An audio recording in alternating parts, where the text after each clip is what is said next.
আমার হাসত কলিজা তুমি, কান্না অফ করো বউ, আমি ফিরছি। সেই আগের মতো আকাশের সম্বোধনে সন্ধ্যার বুক প্রশান্তির আভায় ছেয়ে যায়। এই আকাশকে পেতে সে কতদিন কেঁদেছে, এই তো আজ পেয়েছে। সন্ধ্যা নিজেকে সামলায়, ঠোঁট নাড়িয়ে কিছু বলার আগে আকাশ দ্রুত বলে, এখন কথা বলো না, ফোনে আসল ভয়েস পাবো না, সামনে থেকে তোমার কণ্ঠ শুনতে চাই, আমার সন্ধ্যাবেলাতের মিষ্টি কণ্ঠ। সন্ধ্যা মাথা নাড়ল, কান্না মাখা মুখে একটুখানি খুশির ঝিলিক দেখা যায়, যেন তুফান ঝড়ের পর জমিনের বুকে এক ফালি মিঠা রোদ আছড়ে পড়েছে। আকাশ কল কেটে দিয়ে ল্যাপটপ থেকে সন্ধ্যার ফোনে ভিডিও কল দেয়। সাথে সাথেই সন্ধ্যা রিসিভ করে।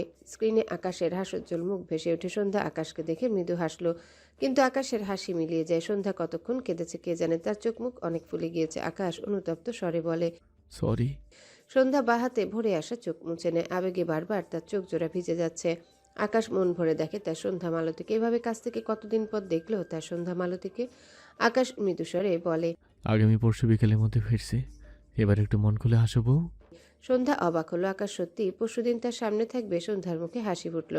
আকাশের আবদারে সে ইচ্ছে করে ঠোঁট প্রসারিত করে হাসলো। আকাশের দৃষ্টিতে মুগ্ধতার রেশ চড়ায়, মৃদুস্বরে বলে, তুমি এত সুন্দর সুন্দর কেন বউ? সন্ধ্যার মুখে লজ্জার আভা, তবে আকাশের থেকে দৃষ্টি সরিয়ে নিল না, বরং লাজুক চোখে আকাশের দিকে এক দৃষ্টিতে চেয়ে রইল। আকাশের ভীষণ আফসোস হলো, সে কেন এত দূরে এলো। এখন তো চাইলেই তার সন্ধ্যা মালতীকে জড়িয়ে ধরতে পারছে না। পুরো একদিন জার্নি করার পর সন্ধ্যা মালতীকে সামনে থেকে দেখতে পাবে, তারপর তার সন্ধ্যা মালতীকে জড়িয়ে নিতে পারবে। আকাশ ডিভানের উপর থেকে একটা কুশন নিয়ে দু হাতে জড়িয়ে নেয়, এরপর সামনের দিকে একটু ঝুঁকে অসহায় কণ্ঠে বলে, আমি অনেক তৃষ্ণার্ত সন্ধ্যা মালতী। সন্ধ্যা ইশারায় বোঝায় পানি খাওয়ার কথা। আকাশ আফসোসের সুরে বলে, পানি খাওয়া তৃষ্ণা পাইনি রে বোকা বউ, এটা আমার সন্ধ্যা মালতীকে খাওয়ার তৃষ্ণা। সন্ধ্যা বুঝতে পেরে ভীষণ লজ্জা পেয়ে যায়, মাথা নিচু করে চোখ নামিয়ে নেয়। আকাশ কিছু একটা ভেবে মনে মনে হেসে আবারও বলে, কেঁদে কেটে তো সব ভিজিয়ে ফেলে, জামা চেঞ্জ করো। সন্ধ্যা বিনা বাক্যে মেনে নিল আকাশের কথা। মাথা নেড়ে সাথে সাথে কল কেটে দেয়। এমনিতে এসে লজ্জা পাচ্ছে আকাশের বলা কথার অজুহাতে সায় পেয়ে কল কাটলো। এরপর আকাশের দেওয়া মেসেজটি চেক করলো যে সন্ধ্যার আকাশে নিচে বেকুলতায় এক শাড়ি পরিহিত স্নিগ্ধ পরি মিষ্টি কণ্ঠ, শুভ্র পুরুষ রাজকুমার রূপে ফিরছে তার রাজকুমারী সন্ধ্যামালতীর নীড়ে। এখানে লেখা মেসেজটা পড়ে সন্ধ্যার ভেজা চোখ জোড়ে আরো খানিক অশ্রুকণা জমে, সাথে ঠোঁটের কোণে লেপটানো হাসি দীর্ঘ হয়। সন্ধ্যা বিছানা থেকে নেমে খুশির চোটে একটু নাচলো। হঠাৎ মনে পড়লো এই ঘরে সিসি ক্যামেরা আছে। সাথে সাথে সন্ধ্যা থেমে যায়। আকাশ তাকে এভাবে দেখে নিয়েছে ভাবতে লজ্জায় সন্ধ্যা চোখ খিচে নেয়। তার পরনে যে ওড়না, যেটা একটু একটু ভিজেছে, তবে চেঞ্জ করার প্রয়োজন নেই। আকাশ দেখবে বলে ইচ্ছে করে তাকে চেঞ্জ করতে বলেছে। বুঝতে পেরে সন্ধ্যার লজ্জা আরো বাড়ে। সন্ধ্যার এই ঘরে থাকলোই না, এক দৌড়ে ঘর থেকে বেরিয়ে যায়। এরপর আকাশ সন্ধ্যার নাচ দেখে এই পাশে আকাশ সন্ধ্যার নাচ দেখে হাসছিল, কিন্তু সন্ধ্যাকে চলে যেতে দেখে আকাশ মুখ অসহায় হয়ে যায়। বিড়বিড় করলো, আরে যা, চলে গেলাম, কিছুই দেখতে পাইলাম না, চালাক বউ কোথাকার। তবে সন্ধ্যার মনোভাব বুঝতে পেরে আকাশ আবারও হেসে ফেলল। অরুণ ঘরে এসে আকাশকে একা একা হাসতে দেখে অবাক হলো। ব্যাপারটা কি হলো? কিছুক্ষণ আগেও তো এ বোম হয়েছিল, আর এখন হাসছে। হার্টের সাথে সাথে এর মাথাটাও গেল নাকি? অরুণ ভ্রুকুচকে বলে, পাগলের মতো হাসছিস কেন? আকাশ মৃদু হেসে বলে, আমি বোধহয় পাগল হয়ে যাব। অরুণ তবদা খেয়ে বলে, পাগল হয়ে যাবি না? পাগল অলরেডি হয়ে গিয়েছিস। আকাশ পাত্তা দিল না অরুণের কথা, আবারও বলে, সন্ধ্যামালতী এত সুন্দর কেন?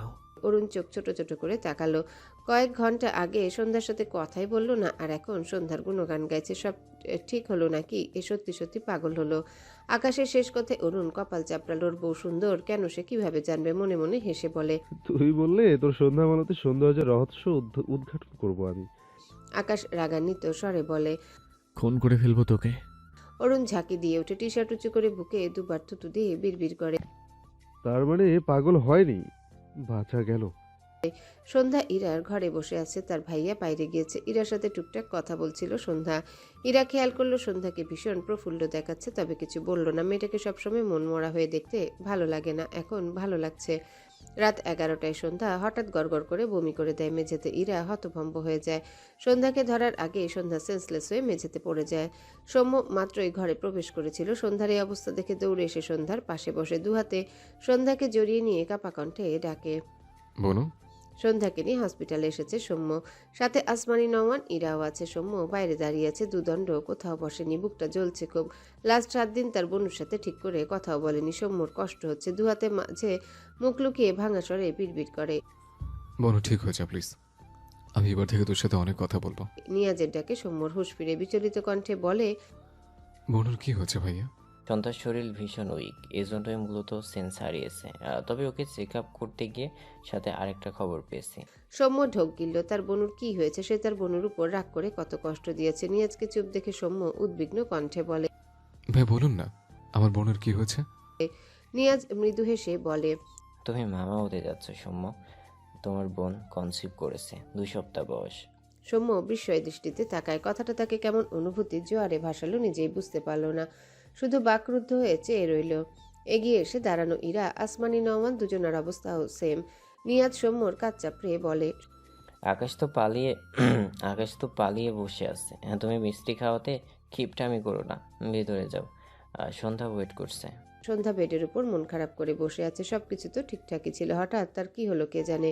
সৌম্যকে কেবিনের ভিতর প্রবেশ করতে দেখে সন্ধ্যা মাথা উঁচু করে তাকালো। পিছনে আসমানি নওয়ান আর ইরাও আছে। সৌম্য এগিয়ে এসে সন্ধ্যার সামনে দাঁড়ায়। সন্ধ্যা মলির মুখে ভাইয়ের দিকে তাকালো। সৌম্য ভাইয়া তো তার সাথে কথা আর বলে না, এখন তো সে অসুস্থ, এবারেও কি সৌম্য ভাইয়া তার সাথে কথা বলবে না? সন্ধ্যা নীরব, সৌম্যকে দেখে অসহায় মুখে অভিযোগ করে। তুমি এখনো আমার সাথে কথা বলবে না সৌম্য ভাইয়া? সৌম্য সাথে সাথে সন্ধ্যাকে জড়িয়ে ধরে ভাঙা গলায় বলে।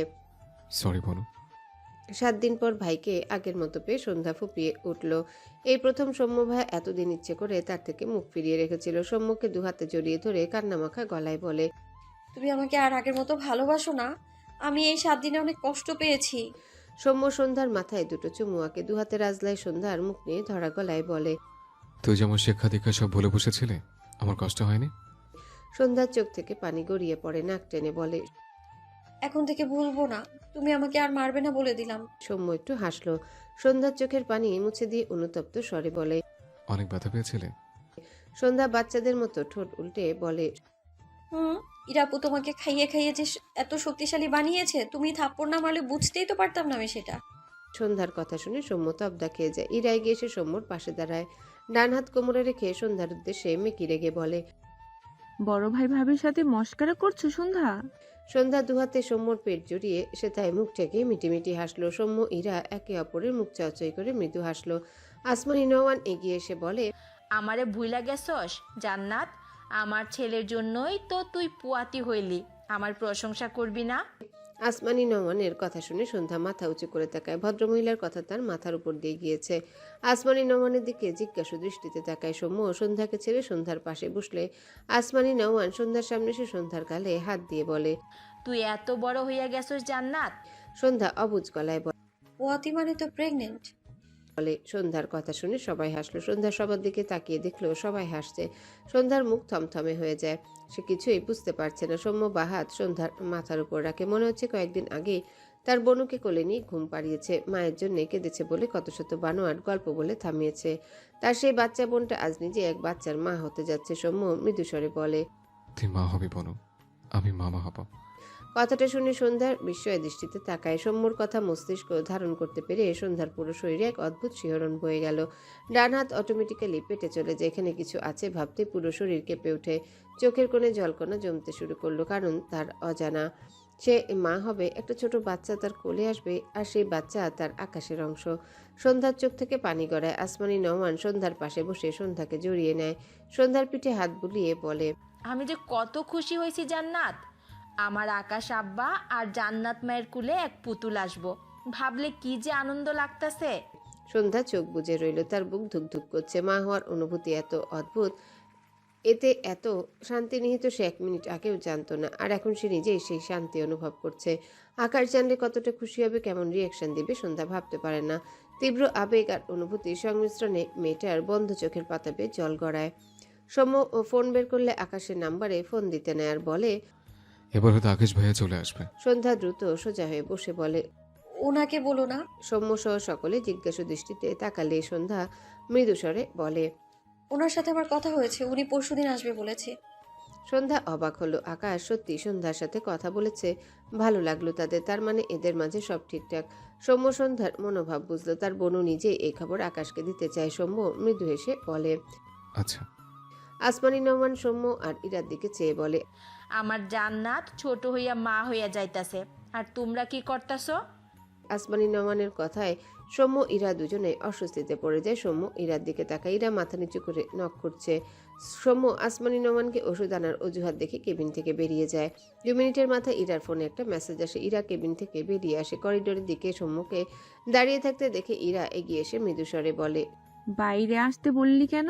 সৌম্য ইরার দিকে ফিরে চিন্তিত কণ্ঠে বলে। কেন? সৌম্য বিরক্তি সুরে উত্তর দেয়। ইরা টেনশন হচ্ছে।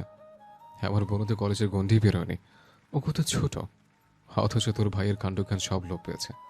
থমথমে ইরা থমথম মুখে বলে, ফর ইউ কাইন্ড ইনফরমেশন, আকাশ ভাইয়া তোর ও ভাই।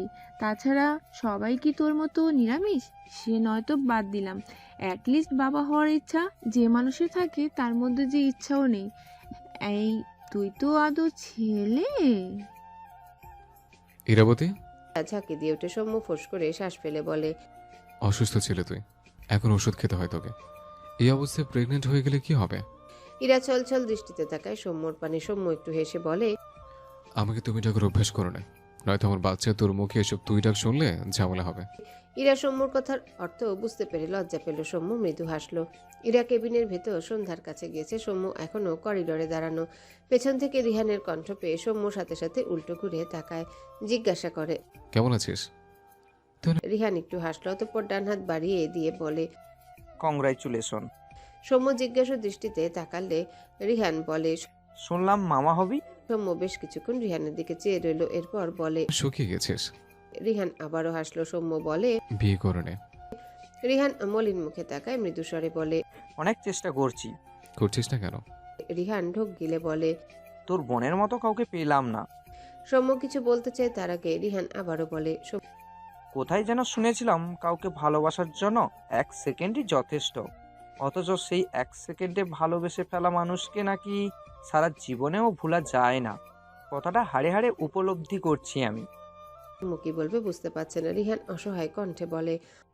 বিশ্বাস কর, আমি বিবাহিত কারোর দিকে নজর দিতে চাই না, বিবাহিত মেয়েকে নিয়ে ভাবতে চাই না, কিন্তু আমি বরাবরই ব্যর্থ। আমার নিজেকে ক্যারেক্টারলেস লাগে। সৌম্য, তুই আমাকে আগে কেন বলিসনি সন্ধ্যা বিবাহিত? আমার সুখ হারিয়ে গেছি জানিস।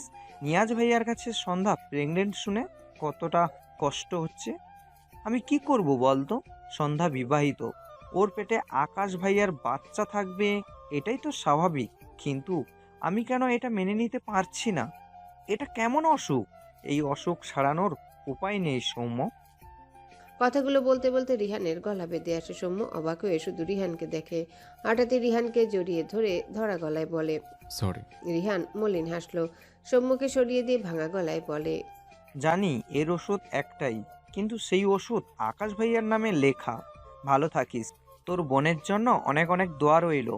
কথাগুলো বলে রিহান সৌম্যকে আর কিছু বলার সুযোগ না দিয়ে হসপিটাল থেকে বেরিয়ে যায়। যাওয়ার পথে শার্টের হাতা দিয়ে একবার চোখ মুছে। নিউ ইয়র্কে সকাল 6টা বেজে 10 মিনিট। আকাশ মোটামুটি সব গুছিয়ে নিয়েছে। সকাল 8টায় ফ্লাইট, সাথে অরুণও যাবে। আজ অনেকদিন পর আকাশ গায়ে সাদা পাঞ্জাবি আর সাদা গ্যাবার্ডিন প্যান্ট জড়িয়েছে। আয়নার সামনে দাঁড়িয়ে দৃষ্টি নিজের দিকে থাকলে সে বোধহয় নিজেকে দেখছে না। তার সন্ধ্যামালতির পছন্দ নিজের গায়ে জড়িয়ে তার মনে হচ্ছে তার সন্ধ্যামালতি তার সাথে জড়িয়ে আছে। আকাশ মৃদু হাসলো। এগিয়ে এসে একটা রঙিন কাগজ আর কলম নিয়ে বসলো। প্রায় 30 মিনিট সময় টানা লিখলো। লেখা শেষে পুরো চিঠিতে আরেকবার চোখ বুলায়। সন্ধ্যাকে ভালোবাসার পর থেকে হাজার খানেক অনুভূতি সংমিশ্রণে কয়েকশো শব্দমালা দ্বারা একটা চিঠি সাজিয়েছে। শেষের দিকটা এসে চোখ আটকায়, মুখখানা মলিন হয়। দীর্ঘশ্বাস ফেলে কাগজটা ভাঁজ করে একটা খামে ভরে পাঞ্জাবির পকেটে রাখে। এরপর আকাশ লাগেজ সহ ঘর থেকে বেরিয়ে আসে। সামনে অলিভিয়াকে দেখে আকাশের পা থেমে যায়, বিরক্ত চোখে তাকায়। অলিভিয়া আকাশের বিরক্তি খেয়াল করে মৃদুস্বরে বলে। তোমার ওয়াইফের ব্যাপারে শুনতে চাই। আমাকে কি তার ব্যাপারে কিছু বলবে? মানে তুমি তাকে এত ভালোবাসো কেন? সন্ধ্যার কথা ভেবে আকাশের দৃষ্টি শীতল হয়। এবার আকাশ একটু হাসলো। ঘড়িতে সময় দেখে লাগেজ সাইডে রেখে কফি মেকারের দিকে যেতে যেতে বলে। বসো। অলিভিয়া অবাক হলো। সে আজকে প্রথম আকাশকে হাসতে দেখলো। আকাশের ওয়াইফের কথা বলতে আকাশ হাসলো যেন। অলিভিয়া অবাকের রেশ নিয়ে সোফায় এসে বসে। মিনিট 5 পর আকাশ এক কাপ কফি নিয়ে এসে অলিভিয়ার সামনে বরাবর পায়ের উপর পা তুলে বসে। কফিতে একবার চুমুক দিয়ে বলে, বলো, কি শুনতে চাও আমার সন্ধ্যামালতির ব্যাপারে?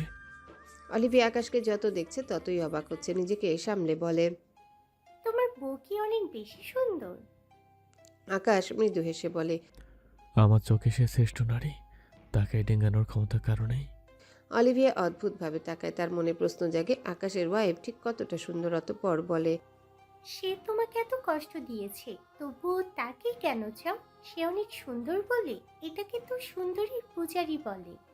অলিভিয়ার কথাটা শুনে আকাশ ঠোঁট এলিয়ে হাসলো, তবে তা শব্দহীন। অতঃপর বলে, তাকে ভালোবাসি বলেই সে আমার চোখে শ্রেষ্ঠ সুন্দরী।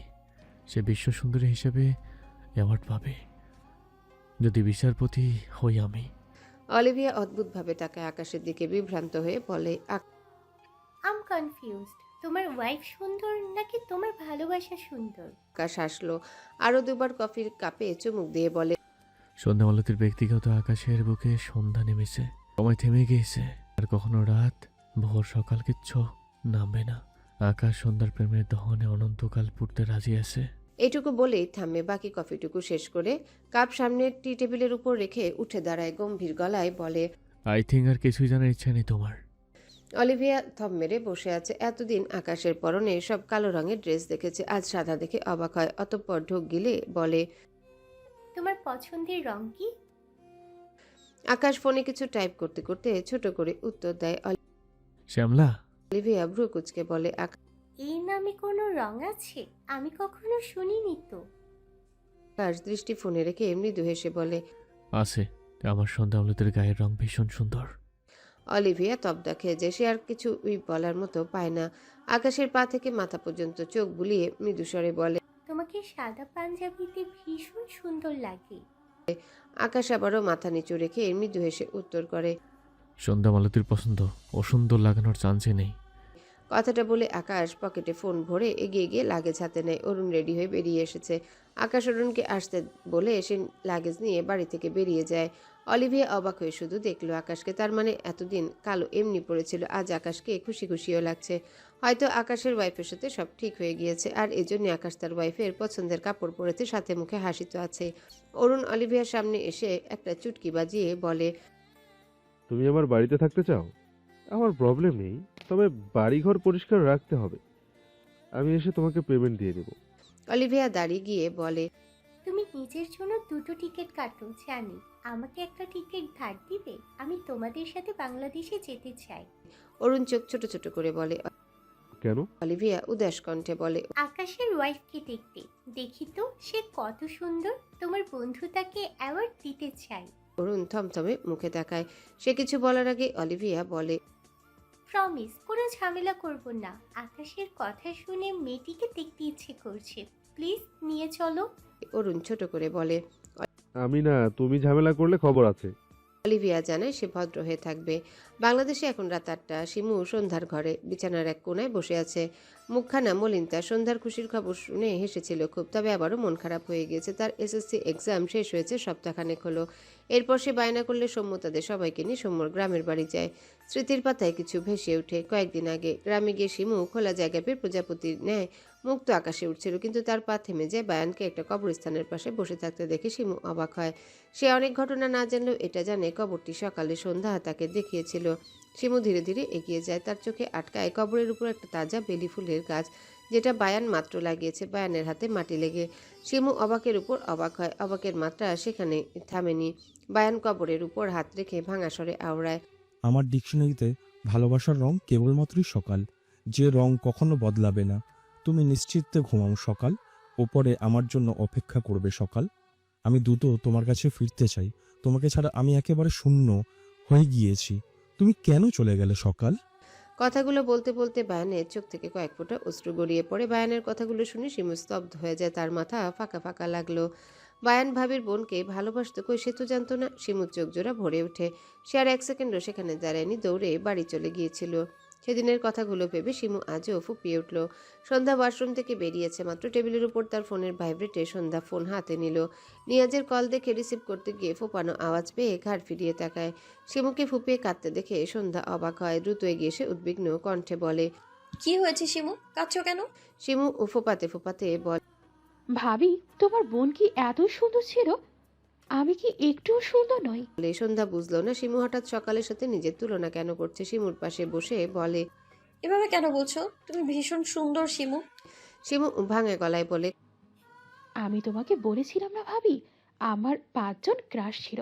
আসলে আমার শুধু তাদের চেহারা ভালো লাগতো, কিন্তু বায়ান ভাইয়াকে ছাড়া আমার কিছুই ভালো লাগে না ভাবি। আর যখন জানলাম সে তোমার বোনকে ভালোবাসে, তাকে ভুলতেও পারে না, তখন থেকে আমার খুব কষ্ট হয়। বায়ান ভাইয়াকে একটু বলবে তোমার বোনকে ভুলে গিয়ে আমাকে ভালোবাসতে? আমার নিঃশ্বাস নিতে কষ্ট হয় বায়ান ভাইয়া অন্য কারো কথা ভাবলে। কথাগুলো বলতে বলতে সন্ধ্যার বুকে পড়ে ফোপায় শিমু। সন্ধ্যা বিস্ময় দৃষ্টিতে চেয়ে আছে শিমুর পানে। শিমু বায়ান ভাইয়ের প্রতি এত সিরিয়াস হয়ে গিয়েছে যে এভাবে কাঁদছে। সন্ধ্যা শিমুর মাথায় হাত বুলিয়ে বলে, তোমার ভাইয়া আসলে আমি ওনার সাথে এই ব্যাপারে কথা বলবো শিমু, তুমি কান্না করো না। শিমু শুনলো না। বাচ্চা মেয়েটার মনে ভীষণ কষ্ট যে সন্ধ্যা হাত লাগে নিয়াজের সন্ধ্যার হাত লেগে নিয়াজের কল রিসিভ হয়ে গেছিল, যা সন্ধ্যা খেয়াল করেনি। তবে এপাশে নিয়াজের কানে ফোন ছিল। সে শিমুর কান্নার সাথে শিমুর বলার প্রতিটা কথা শুনে স্তব্ধ হয়ে বসে আছে। বুকের বাপাসটা এক অদ্ভুত চিনচিনে ব্যথা হলো। কান থেকে ফোন সরিয়ে কল কেটে আস্তে করে ফোন রেখে দিল। এরপর রকিং চেয়ারে গা এলিয়ে দিয়ে দু হাত আড়াআড়িভাবে গুজে রেখে চোখ বুঝলো। প্রায় 5 মিনিটের মাথায় নিয়াজের মাতার ঘরে আসে। ছেলেকে নীরব দেখে এগিয়ে সে মৃদুস্বরে ডাকে, নিয়াজ।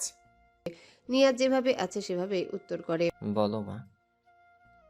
মেয়ে দেখতে যেতে চাইলে যে, আমাদের রেডি হতে যেতে বলে নিজেই রিল্যাক্স করছো। নিয়াজ কিছু বলে না। ক্লাস 8-এর মেয়েকে এক দেখায় ভালো লেগে যায় কারো, আর সেই ভালো লাগা এরকম পর্যায়ে যায় যে সে একজন ম্যাচিউর ছেলে হয়ে সেই বাচ্চা মেয়েকে বিয়ের জন্য অপেক্ষার প্রহর গুনে। নিয়াজের সাথে তো এমনটাই হলো। আজ থেকে 2 বছর আগে ক্লাস 8-এর বাচ্চা শিমুকে এক দেখায় তার ভালো লেগে গেল। প্রথম 6 মাস নিজেকে বোঝাতে গেল সম্ভব নয়, কিন্তু ব্যর্থ হয়ে অপেক্ষার প্রহর গুনতে লাগলো। মেয়েটিকে বড় হতে দিল। সে ভেবেছিল শিমু ভার্সিটি উঠলে আকাশকে প্রস্তাব দেবে, কিন্তু সে পারছে না। শিমুকে এখনই তুলে না আনলেও বিয়ে করে রাখার সিদ্ধান্ত নিয়েছিল। এই জন্য বাবা মাকে তার পছন্দের মেয়েকে আজ দেখাতে নিয়ে যেতে চেয়েছিল। কারণ তারা জানে না শিমুই সেই মেয়ে। সে জানে আগামীকাল আকাশ আসবে। শিমু কোথায় এটা শিওর হওয়ার জন্যে সে সৌম্য আসমানি নওয়ানকে কল দিয়েছিল। তাদের না পেয়ে সন্ধ্যাকে কল দিয়ে সে পুরো সারপ্রাইজড হয়ে গেল। নিয়াজের মা নিয়াজের মাথায় হাত বুলিয়ে ডাকে, নিয়াজ। সব ক্যান্সেল মা, আমি বিয়ে করব না। ভদ্রমহিলা থমকানো দৃষ্টিতে তাকায়, অবাক হয়ে বলে, 2 বছর যাবত তার জন্য নিজের বয়স বাড়িয়ে এখন বলছো সব ক্যান্সেল? ফাজলামি করছো? আর কয়দিন পর বুড়ো হয়ে যাবে। নিয়াজ চোখ মেলে তাকায়, চোখ দুটো হালকা লাল। ভদ্রমহিলা ছেলের চোখ মুখ দেখে বলে, কি হয়েছে তোমার? নিয়াজ ভাঙা গলায় বলে, আমি তার জন্য অপেক্ষা করেছি, আর তারপর তাকে হালালভাবে চেয়েছি, কিন্তু আল্লাহ তাকে। ঘড়ির কাঁটায় তখন বিকাল 4টে। আকাশ মাত্র বাড়িতে এসে পৌঁছেছে। তার মা আসমানি নওমান, তার খালা সৌম্য ইরাকে দেখে আকাশের মুখে হাসি ফোটে। সর্বপ্রথম আকাশ তার মাকে জড়িয়ে ধরে। ভদ্রমহিলা এতদিন পর নিজের ছেলেকে কাছে পেয়ে প্যায়কে দিয়ে দিয়েছে। আকাশ মায়ের সাথে টুকটাক কথা বলে। তারপর আকাশ সৌম্যকে জড়িয়ে ধরে। সৌম্য ইরা দুজনের সাথে টুকটাক কথা বলে। অরুণও সবার সাথে কথা বলে। অলিভিয়াকেও পরিচয় করিয়ে দেয়।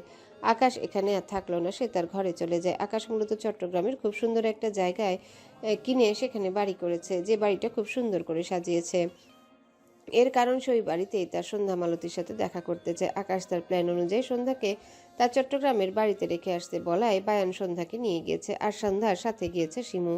আকাশ তার মাদের চট্টগ্রামের বাড়ি যেতে বলেছিল, তবে আসমানি নওয়ান নিষেধ করে। তিনি নিজেই আকাশ আর সন্ধ্যাকে এরকম একটা স্পেস দিতে চাইছিলেন। তার আগে আকাশ তাদের চট্টগ্রামের বাড়ির কথা বললে তিনি খুশি হয়। আকাশ দ্রুত সাবান নিয়ে বের হয়। এরপর গায়ে সাদা পাঞ্জাবি, প্যান্ট, হাতঘড়ি সব মিলিয়ে নিজেকে ভীষণ পরিপাটি করে আকাশ রুম থেকে বেরিয়ে পড়ে। আসমানি নওয়ান সৌম্যকে বলে আকাশ বাড়ি থেকে বেরিয়ে যায়। আসমানি নওয়ান হালকা কিছু খেতে বললে আকাশ উত্তর দেয়, সন্ধ্যাবেলা থেকে না দেখানো পর্যন্ত গলা দিয়ে খাবার নামবে না মা। আকাশ আগে থেকে হেলিকপ্টার বুকিং দিয়ে রেখেছিল, যেন ঢাকা থেকে চট্টগ্রামে ঘন্টা 1-এর ভিতরে পৌঁছে যেতে পারে। আকাশ হেলিকপ্টারের সামনে দাঁড়িয়েছে, পাশে অরুণ। আকাশকে থম মেরে দাঁড়িয়ে থাকতে দেখে অরুণ ভ্রু কুচকে বলে, যাবি নাকি তোর প্রক্সি দিতে আমি নিয়াজ যাব? ঢোক গিলে বলে। আকাশ রেগে তাকায়। অরুণ চোখ ছোট ছোট করে বলে, যাব না বাবা, কিন্তু তুই উঠছিস না কেন? আকাশ ঢোক গিল, ফোঁস করে শ্বাস ফেলে ভারী গলায় বলে, সন্ধ্যামালতির কণ্ঠ শুনতে ভাবলে অদ্ভুত অনুভূতি হচ্ছে। ওর কণ্ঠ অনেক সুন্দর, তাই না মা? অরুণ ঠাট্টা করে কিছু বলতে গিয়ে থেমে গেল। আকাশের চোখের কোণে চিকচিক করা জলকণা তার চোখে পড়েছে। অরুণ আকাশকে যত দেখে ততই অবাক হয়। মৃদু হেসে বলে, তুই অনেক নিখুঁতভাবে ভালোবাসতে পারিস।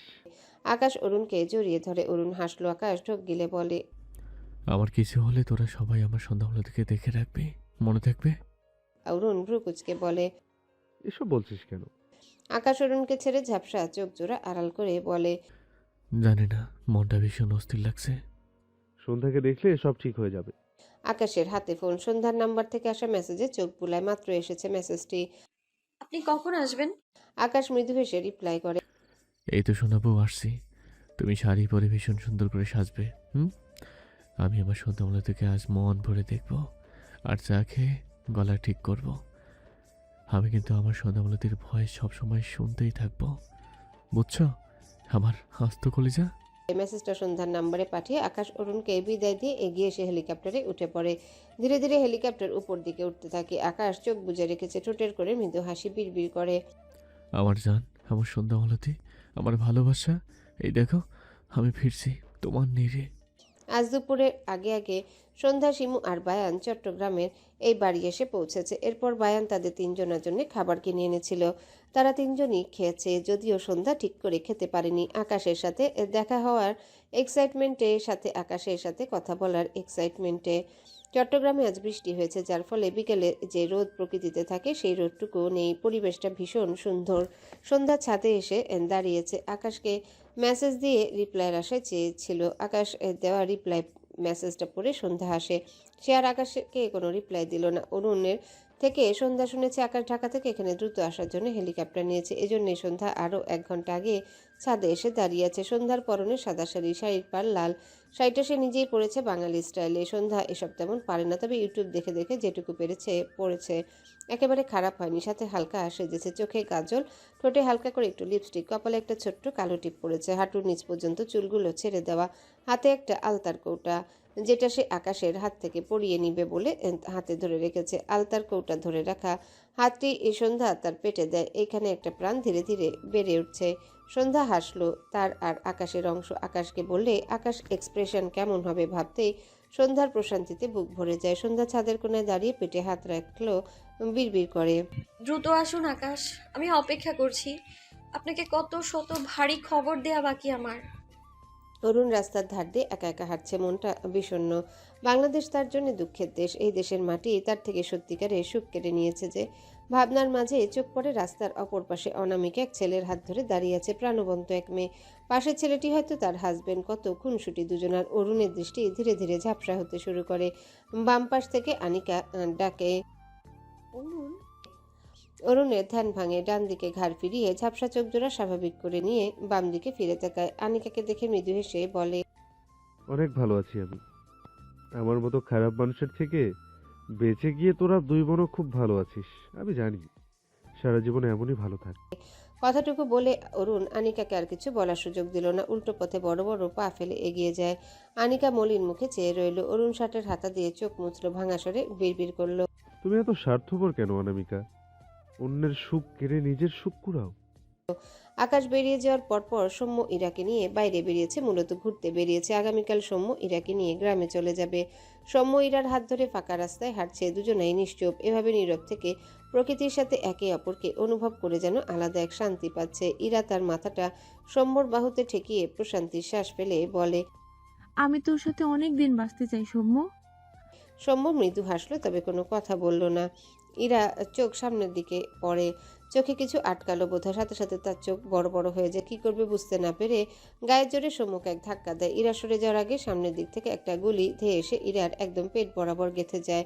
ইরা সম্মুখে ধাক্কা দিয়ে সরে যেতে চেয়েছিল, তবে সেই সময়টুকু সে পায়নি। এদিকে ইরার ধাক্কাকে সৌম্য রাস্তা থেকে ছিটকে কয়েক হাত দূরত্বে গিয়ে একদম উল্টে পড়েছে। গুলির শব্দের সাথে ইরাকে পেট চেপে দাঁড়িয়ে থাকতে দেখে সৌম্য চিৎকার করে ডাকে, ইরাবতী। সৌম্য দৌড় দিয়ে ইরার কাছে আসার আগে ইরা ধপ করে উল্টে পড়ে যায়। চোখের পলকে কেউ এসে ইরার একদম মুখের উপর অ্যাসিড ঢেলে দিয়েই যেন হাওয়া হয়ে গেল। ইরা এতক্ষণ চুপ থাকলেও মুখের উপর অ্যাসিড পড়ে অসহ্য যন্ত্রণায় মেয়েটা ছটফটিয়ে চিৎকার করে ওঠে। সৌম্য লোকটিকে ধরতে গেল না, দৌড়ে এসে ইরার পাশে বসে দুহাতে ইরাকে আগলে নিয়ে বলে। এরবতী তোর কি হলো? ইরার ছটফটানি দেখে সৌম্যর শরীর অবশ্যই আসে। সৌম্য আশেপাশে তাকিয়ে কাউকে পায় না, জায়গাটা ভীষণ নির্জন। সে খুঁজে খুঁজেই এখানে এসেছিল। ইরা তার কাছে আবদার করেছিল এরকম একটা জায়গায় আনার জন্য। সৌম্য 1 সেকেন্ডও অপেক্ষা না করে ইরাকে কোলে তুলে নিয়ে এক প্রকার দৌড়ে মেন রোডের দিকে যায়। গাছের আড়াল থেকে এক লোক বেরিয়ে আসে, পুরো কালো পোশাকে মোড়ানো। সে মাথায় একটা কালো ক্যাপ, মুখে মাস্ক, চোখের মনি দুটো একদম সাদা, যেন চোখে ছানি পড়েছে, অথচ সে স্পষ্ট দেখে। লোকটা তীক্ষ্ণ দৃষ্টি সৌম্য আর ইরার উপর। ডান হাতে মাথায় পড়া ক্যাপটা একবার ঘোরালো, ঠোঁটের কোণে বাঁকা হাসি ঝুলিয়ে বিড়বিড় করে। কয়েক মিনিটের মাথায় সৌম্য মেন রাস্তায় এসে দাঁড়ায়। ইরার অবস্থা দেখে একটা সিএনজি নিজে থেকে এগিয়ে আসলে সৌম্য ইরাকে কোলে নিয়ে সিএনজিতে উঠে পড়ে। সিএনজিওয়ালা সিএনজি স্টার্ট দেয়। ইরা ছটফটানি এখনো কমেনি। সৌম্য ইরাকে তার সাথে শক্ত করে জড়িয়ে নিয়ে ভাঙা গলায় বলে, এরবতী তোর কিচ্ছু হবে না, আমি তোর কিচ্ছু হতে দেবো না। ইরার চোখ থেকে পানি গড়িয়ে পড়ে, আধো আধো কণ্ঠে বলে, আমি না থাকলেও তুই শুধু আমার হয়েই থাকবি, আমাকে ভালোবাসবি সৌম্য। সৌম্য ডান হাত ইরার গালে দিলে ইরার গালের চামড়া গলে তার হাতে আসে। সৌম্যর বুক কেঁপে ওঠে। এ কি হলো তার ইরাবতীর? ছেলেটার চোখ থেকে পানি গড়িয়ে পড়ে। ইরা থেমে থেমে বলে, আমি তোর সাথে বাঁচতে চেয়েছিলাম, আল্লাহ দিল না, তুই শুধু আমার থাকিস সৌম্য। সৌম্য আবারও শক্ত করে জড়িয়ে ধরে ভাঙা গলায় বলে, তোর কিচ্ছু হবে না এরবতী, কিছু বলিস না, আমার কষ্ট হয়। ততক্ষণে ইরা শরীর ছেড়ে দিয়েছে। বা হাত উঁচু থেকে ঠাস করে পড়ে গেল মনে হলো। সৌম্য বুঝতে পেরে ঢোক গিল। ইরার মুখ তার সামনে এনে কান্নামাখা গলায় বলে, এরবতী কথা বল, যাস না আমার রেখে, আমি তোকে ছেড়ে কিভাবে থাকবো বলতো? এই এরবতী, এরবতী, আমার ইরা পাখি, কথা বলবো। এই বউ। ইরার কোনো সাড়া না পেয়ে সৌম্যর দুনিয়া কেঁপে ওঠে। ইরাকে শক্ত করে জড়িয়ে নিয়ে ড্রাইভারের উদ্দেশ্যে বলে, মামা, মামা, একটু দ্রুত গাড়ি চালাও না, আমার বউটা কথা বলছে না দেখো। ভদ্রলোক গাড়ির গতি বাড়ায়। সৌম্য ইরাকে শক্ত করে জড়িয়ে রেখে ভাঙা গলায় বলে, আমি একা ফেলে যাস না এরবতী, তুই না আমার বাচ্চার মা হবি, আমি তোর অনেক অপেক্ষা, আমি তোকে আর অপেক্ষা করাবো না বউ, তুই আমার বুকে ফিরে আয় এরবতী। কথাগুলো বলতে বলতে সৌম্যর চোখ থেকে টুপটুপ করে পানি গড়িয়ে পড়ে। চোখ বুজে বিড়বিড় করে, আল্লাহ আমার এরবতীকে বাঁচিয়ে দাও আল্লাহ, আমি ওকে ছেড়ে কিভাবে বাঁচবো বলো, ওকে আমার বুকে ফিরিয়ে দাও। ধরনীর বুকে বিকেলের আমেজ ডুবে যাওয়ার পথে। বৃষ্টির পর কখনো কখনো পুরো আকাশ যেমন একদম কমলা হয়ে যায়, আজ তেমনটাই হয়েছে। সন্ধ্যা আকাশ পানে চেয়ে হাসলো। এরকম হলে তো রংধনু উঠে, আজও উঠেছে নিশ্চয়ই। সন্ধ্যা চারিপাশে ঘুরে ঘুরে রংধনু খুঁজলো, কিন্তু তার চোখে পড়ল না। সন্ধ্যা হতাশ হয়ে আবারও ছাদের কিনারায় এসে দাঁড়ায়। তখনই তার ফোনে কল আসে। অরুণের ফোন পেয়ে সন্ধ্যা সাথে সাথে কল রিসিভ করে। অরুণ বলে, আর ঠিক ঠিক 2 মিনিটের মাথায় আকাশের হেলিকপ্টার তোমার চোখে ধরা দেবে। সন্ধ্যার বুক ধুকধুক করে। ঢোক গিলে অবাক কণ্ঠে বলে, আপনি কিভাবে জানেন ভাইয়া? এটা হেলিকপ্টার একদম ঠিকঠাক টাইমই পৌঁছে যায়, বুঝেছো? এখন রাখছি, এক্ষুনি আকাশের দেখা পাবে। বলেই অরুণ কল কেটে দেয়। সন্ধ্যা একবার আকাশের দিকে তাকায়, কিছু না দেখতে পেয়ে আবারও ফোনের দিকে তাকায়। তখনই হেলিকপ্টারের গুমগুম শব্দ কানে ভেসে আসে। সাথে সাথে সন্ধ্যা মাথা উঁচু করে আকাশ পানে তাকায়। তার থেকে কিছুটা দূরে হেলিকপ্টার। সন্ধ্যার বুকে ধুকপুকানি ক্রমে ক্রমেই বাড়ে, ঠোঁটের কোণে হাসি ফুটে ওঠে। ধীরে ধীরে সেই হাসি দীর্ঘ হয়, বিড়বিড় করে আওড়ায়। আকাশ, হেলিকপ্টারটা একদম বাড়ির সামনে এসে কেমন যেন এক জায়গায় স্থির হয়ে ঘুরতে থাকে। সন্ধ্যা ভ্রু কুঁচকে তাকায়। হঠাৎ চোখের পলকে হেলিকপ্টারটি অনেক উপর থেকে ধসে পড়ে। ব্যাপারটা বুঝতে সন্ধ্যার কয়েক সেকেন্ড সময় লাগলো। বাড়ির সামনে রাস্তায় হেলিকপ্টার সহ আশেপাশে আরো কয়েকটা গাড়ি সহ দাউ দাউ করে আগুন জ্বলতে দেখে সন্ধ্যা স্তব্ধ হয়ে যায়। হাত থেকে ফোন আর আলতার বোতল ঠাস করে পড়ে যায়। মস্তিষ্কে ব্যাপারটা ধারণ করতে পেরে সন্ধ্যা সর্বশক্তি দিয়ে চিৎকার করে ডাকে, আকাশ। সন্ধ্যা এখানে আর 1 সেকেন্ডও দাঁড়ালো না। দৌড়ে দৌড়ে সিঁড়ি বেয়ে নামতে থাকে। অনেকবার পড়তে পড়তে বেঁচেছে। সন্ধ্যার কোনো দিকে খেয়াল নেই। 2 চোখ ভেদ করে টপ টপ করে পানি গড়িয়ে পড়ছে। শিমু ঘরে বসে একটা বলে আলতা গুলিয়েছে। সে কিছু বুঝতেও পারছিল না, পায়ে দিতেও পারছিল না। তাই সন্ধ্যা থেকে দিয়ে নেওয়ার জন্য ছাদের দিকে যাচ্ছিল, কিন্তু সন্ধ্যাকে এভাবে কাঁদতে কাঁদতে দৌড়ে আসতে দেখে শিমু অবাক হয়। কিছু বলার আগে সন্ধ্যা শিমুর সাথে ধাক্কা খায়। শিমুর হাত থেকে আলতার বোল উল্টে পড়ে। সন্ধ্যা তবুও থামলো না। এতক্ষণে মেয়েটার কাঁদতে কাঁদতে হেঁচকি উঠে গিয়েছে। শিমু পিছন থেকে অবাক হয়ে বলে, ভাবি কি হয়েছে? সন্ধ্যা না থামলো আর না কোনো উত্তর দিল। শিমুর ফেলে দেওয়া আলতা গড়িয়ে সন্ধ্যার দুপা মেখে গিয়েছে, শাড়ির আঁচল নামতে নামতে মেঝে ছুঁয়েছে, যা পেছনে হাওয়ার ন্যায় উঠছে। সন্ধ্যা দৌড়াতে দৌড়াতে বাড়ির বাইরে চলে গিয়েছে, হেঁচকি তুলে কাঁদতে কাঁদতে কি যেন বিড়বিড় করে। বাড়ির গেট থেকে আরো অনেকখানি সামনে ফাঁকা, এরপর বাড়ির মেন গেট। সন্ধ্যা পায়ের গতি বাড়ায়, চোখের অশ্রুর বাঁধ ভেঙেছে। বায়ান বাড়ির বাইরে বের হতে যাচ্ছিল, কিন্তু সন্ধ্যাকে এইভাবে দৌড়াতে যেতে দেখে বায়ান ঢোক গিলল। হেলিকপ্টার ধসে পড়লে এর ফলে যে আগুনের উত্তাপ সৃষ্টি হয় তা তো কম নয়। বাইরে রাস্তায় থাকা কত মানুষ যে আহত নিহত হয়েছে আল্লাহ জানে। সকলে চিৎকার চেঁচামেচিতে চারিপাশটা গমগম করছে। বায়ান বুঝতে পারে না এসব কিভাবে হলো। আকাশের সাথে তার 2 ঘন্টা আগেও কথা হয়েছিল, অথচ ঘন্টার ব্যবধানে আকাশ এখন আগুনে পুড়ছে। বায়ানের চোখের কোণে অশ্রু। আকাশের দেওয়া শেষ মেসেজ তার মনে পড়ে। আমার অনুপস্থিতিতে আমার বউকে আগলে রাখবে বায়ান। বায়ান দৌড় লাগালো। সন্ধ্যা গেটের বাইরে বেরোলে উত্তাপে বাঁচবে কি করে, আর সে তার স্যারকে দেওয়া কথা এবার রাখবে কিভাবে। সন্ধ্যার শরীর দুর্বল হয়ে আসে, তবে তার পায়ের গতি ধীরে ধীরে বাড়ে। তার যে আকাশের কাছে পৌঁছাতে হবে, ওখানে তার আকাশ আছে। সন্ধ্যা গেট থেকে বের হতে নিলে বায়ান বাম দিকে থেকে ঠেলে সাথে সাথে মেন বড় গেট সন্ধ্যার মুখের উপর বন্ধ করে দেয়। দরজার সাথে ধাক্কা খেয়ে সন্ধ্যা কয়েক হাত দূরত্বে গিয়ে ছিটকে পড়ে। সন্ধ্যা শব্দ করে কেঁদে দেয়, হাঁটুতে ভর দিয়ে এগিয়ে গিয়ে গেট ধরে ঝাঁকায় আর কাঁদতে কাঁদতে বলে, কেউ এই গেটটা খুলে দাও আকাশ। আপনি আমাকে শাড়ি পরতে বলেছিলেন না? এই দেখুন, আমি আপনার জন্য শাড়ি পরেছি, অপেক্ষা করছিলাম আমি। আপনার জন্য সেজেছি আমি, আর আপনি আমার কাছে না এসে ফাঁকি দিয়ে কোথায় চলে যাচ্ছেন? সন্ধ্যা কথাগুলো বলতে বলতে গেটের সাথে মাথা ঠেকিয়ে কাঁদে, শব্দ করে কাঁদতে কাঁদতে বলে, আপনি শুনবেন না? আপনি বাবা হচ্ছেন, আপনি কিছু না শুনে কোথায় পালাচ্ছেন বলুন? আকাশ, আমায় রেখে যাবেন না আকাশ। আপনার বুক লাগবে আমার। ও আল্লাহ, আমার মাথা রাখার জায়গাটা তুমি কেড়ে নিও না আল্লাহ। আকাশ ধসে পড়ে হেলিকপ্টারের তলায় পিষে গিয়েছে কিনা। আগুনের দাপটে তার শরীর হয়তো অক্ষত নেই। অবচেতন মনে ভীষণই অস্পষ্টভাবে ঠোঁট নাড়িয়ে আওড়ায়, পারলাম না আমার সন্ধ্যাবেলাতের কণ্ঠ শুনে নিজের তৃষ্ণা মেটাতে। পারলাম না আমার সোনা বউটাকে একবার বুকে জড়িয়ে নিতে। তবে কি এখানে আমাদের পথ চলার রীতি ঘটে গেল? এটুকু বলাও শেষ, আকাশের শরীর একেবারে মাটির সাথে মিশে যাওয়াও শেষ। শেষবার লম্বা করে একটা শ্বাস নিয়ে বলতে চায়, সন্ধ্যা মা। পুরোটা উচ্চারণ করতে পারল না আকাশ। নিঃশ্বাস থেমে গেল কি। শেষ সময় সে সন্ধ্যার জন্য লেখা চিঠির একদম নিচের কয়েক লাইন আকাশের কানে বাজছিল। সোনা বউ, জানো গত রাতে খুব বাজে স্বপ্ন দেখেছি, ভীষণ ভয় লাগছে। আল্লাহ আমার আগে তোমায় না নিক সন্ধ্যামালতী। আমার সন্ধ্যামালতীর খবর দেখার সাহস আমার নেই, একটুও নেই। যদি আল্লাহ এমন কিছু লিখে রাখে তবে তা উল্টো দিয়ে তোমার আগে আমার মরণ করুক। তার আগে আল্লাহ তোমার কাছে আমার অস্তিত্বের কিছু রাখুক। আমার অনুপস্থিতিতে আমাকে কখনো ভুলে যেও না। নিয়ম করে দেখতে এসো আমাকে। আকাশ অনুমান করে লেখাগুলো কি তবে আজ আজ সার্থক হয়েছে? আকাশ হারিয়ে গেল। তার আগে সন্ধ্যার পেটে তার একটা অংশ দিয়ে গেল, যা সন্ধ্যা চাইলেও কখনো ভুলতে পারবে না। সৌম্য ইরাকে কোলে নিয়ে এক প্রকার দৌড়ে হসপিটালের ভেতরে প্রবেশ করে। নিয়াজ মাত্র হসপিটাল থেকে বেরোচ্ছিল। তখনই সৌম্যকে এমন বিধ্বস্ত অবস্থায় দেখে নিয়াজ অবাক হয়। সে কিছু বলার আগে সৌম্য ভাঙা গলায় বলে, আমার ইরাবতীকে বাঁচিয়ে দিন ভাইয়া। ওকে কে যেন গুলি মেরে দিয়েছে, আর ওর মুখের চামড়া ঝলসে গিয়েছে, দেখুন। নিয়াজ হতভম্ব হয়ে যায়, তার মাথা চক্কর কাটে। ইরা সৌম্য দুজনের অবস্থায় ভয়াবহ লাগছে।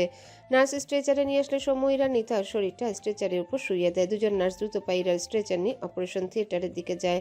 সৌম্য নির্জীব চোখে ইরার বিধ্বস্ত মুখটার দিকে চেয়ে থাকে। কি জানি মেয়েটা তাকে আর কখনো সৌম্য বলে ডাকবে কিনা, একবার ভালোবাসি শুনতে চাওয়ার আবদার করবে কিনা, আবার কখনো কথা বলবে কিনা। হঠাৎ সৌম্য তার দুর্বল কম্পন শরীর নিয়ে মেঝেতে ধপ করে হাঁটু গেড়ে বসে পড়ে। নিয়াজ খেয়াল করে সৌম্যকে টেনে তুলতে চাইল, তবে সৌম্যকে একটু নড়াতে পারল না। মৃদুস্বরে বলে, সৌম্য, এখান থেকে ওঠো। সৌম্য হঠাৎ নিয়াজকে ধাক্কা দিয়ে চেঁচিয়ে বলে, আপনি আমার ইরাবতীকে বাঁচাতে কেন চাচ্ছেন না? ইরাবতী মরে যাবে তো, ওকে বাঁচিয়ে দিন না নিয়াজ ভাইয়া। ইরাবতী আমায় ভালোবাসতে বাসতে নিজের জীবন দিয়ে দিচ্ছে, দয়া করে ওকে বাঁচিয়ে দিন। শেষ কথাগুলো বলতে বলতে সৌম্যর চোখ থেকে পানি গড়িয়ে পড়ে। নিয়াজ ঢোক গিলে বলে, আমার স্যার তোমার ইরাবতীর ট্রিটমেন্ট করেছে সৌম্য, তুমি একটু শান্ত হও। সৌম্য মাথা নিচু করে নিয়েছে, মনে হচ্ছে 5 বছরের বাচ্চা চকলেট নাপে হসপিটালের নোংরা জায়গায় বসে কান্না করছে। সৌম্যকে সেসব বাচ্চাদের চেয়ে কম কিছু লাগছে না। হসপিটালে রাখা টিভি নিউজ চ্যানেল থেকে কিছু কথা ভেসে আসে। বাংলাদেশের ঢাকা উত্তর মহানগরীর সাবেক সভাপতি আকাশ নওয়ান ঢাকা থেকে চট্টগ্রামের পথে হেলিকপ্টারে যাত্রারত ছিল। আজ বিকাল 5টায় তার হেলিকপ্টার ক্র্যাশ হয়েছে। কথাগুলো সৌম্য আর নিয়াজের কানে বারবার প্রতিধ্বনিত হতে লাগলো। মাথা উঁচু করে বিস্ময় দৃষ্টিতে তাকালো উঁচুতে সেট করে রাখা টিভির পানে, যেখানে একজন সাংবাদিক অনবরত ঠোঁট নাড়িয়ে দুঃসংবাদ ছড়িয়ে দিচ্ছে বাংলাদেশের প্রতিটা মানুষের কানে কানে। সৌম্য স্তব্ধ চোখে চেয়ে থাকে। চোখের কোণে বিন্দু বিন্দু অশ্রুকণা জমতে শুরু করেছে। আকাশ ভাইয়া ঘন্টাখানেক আগে তাদের সবার সাথে হেসে বাড়ি থেকে বেরিয়ে গেল। সেই মানুষটার এখন এই অবস্থা। আকাশ ভাইয়ার জন্য যে তার বোনু অপেক্ষা করছিল, তবে কি তার বোনুর কাছে পৌঁছাতে পারেনি আকাশ? সৌম্যর কানের কাছে আকাশের হাসির শব্দ বাজে, সেই সাথে কিছু কথা। সৌম্য, আমি ফিরছি। তোমার বোনকে একটু বুঝিও। তার ভাই গাদা হলেও তোমার বোন যেন ভাইয়ের লেজ ধরে গাদি না হয়। সৌম্য বুঝেছিল আকাশকে না বলে সন্ধ্যার অপারেশন করার জন্য আকাশ তাকে এভাবে বলেছিল। সৌম্য ছোট করে বলেছিল, সরি, আর কখনো এরকম ভুল হবে না আকাশ ভাইয়া। কথাগুলো ভেবে সৌম্যর বুকটা চিনচিন করে উঠল, ধরা গলায় বিড়বিড় করে। আকাশ ভাইয়া, এটুকু বলতে গিয়ে সৌম্যর ডান চোখ থেকে এক ফোঁটা পানি গড়িয়ে পড়ে। আবারও বিড়বিড়িয়ে বলে, যাবেন না আকাশ ভাইয়া, আপনার ছাড়া আমার বোন তো মরে যাবে। নিয়াজ ধীরে ধীরে সৌম্যর পাশ থেকে উঠে টিভির সামনে এসে দাঁড়ায়, মাথা ঝিমঝিম করছে। টিভির স্ক্রিন একটু পরপর দেখাচ্ছে হেলিকপ্টারের বিধ্বংসী রূপ, চারিদিকে শুধু আগুন আর কালো ধোঁয়া। নিয়াজ ডান হাত দেয়ালে ঠেকিয়ে রাখে দৃষ্টি। টিভির স্ক্রিনে কতক্ষণ যে এক দৃষ্টিতে তাকিয়ে রইল সে নিজেও জানে না। কানের কাছে আকাশের বলা শেষ কথা বারবার বাজছে। এত বড় সুসংবাদ দেওয়ার জন্য দেশে ফিরে সন্ধ্যামালতির সাথে দেখা করার পর সর্বপ্রথম তোমাকে একটি লজেন্সের 4 ভাগের 1 ভাগ ট্রিট দেব। চিন্তা করো না, তোমার কিপটামির স্বভাব থাকলেও আমার এসব নেই। এসব কথা আকাশ ছাড়া তো আর কেউ বলে না। আকাশ হারিয়ে গেলে এসব কথা আর কে বলবে? আকাশকে কেউ জিজ্ঞাসা করলে কে উত্তর দিবে? নিয়াজ তার শত্রু। নিয়াজের দম বন্ধ লাগলো, কেমন ছটফট লাগলো। অনেকটা সময় পেরিয়ে গেলে বহু কষ্টে উচ্চারণ করে, আকাশ। এরপর নিয়াজ কয়েক পা পিছিয়ে এসে চিৎকার করে বলে, আকাশ, এসব নিউজ বন্ধ করো, বন্ধ করো এসব। বলতে বলতে হাতের কাছে শক্ত কিছু পেয়ে টিভির দিকে ছুঁড়ে মারে। হসপিটালের অনেকে নিয়াজকে আটকাতে এগিয়ে আসে। নিয়াজ দুহাতে কান চেপে ধরে কি যেন বিড়বিড় করে। বাংলাদেশের প্রতিটা চ্যানেলে দেখানো হচ্ছে ঢাকা উত্তর মহানগরীর সাবেক সভাপতি আকাশ নওয়ান হেলিকপ্টারের ক্রাশে মৃত্যুবরণ করেছে।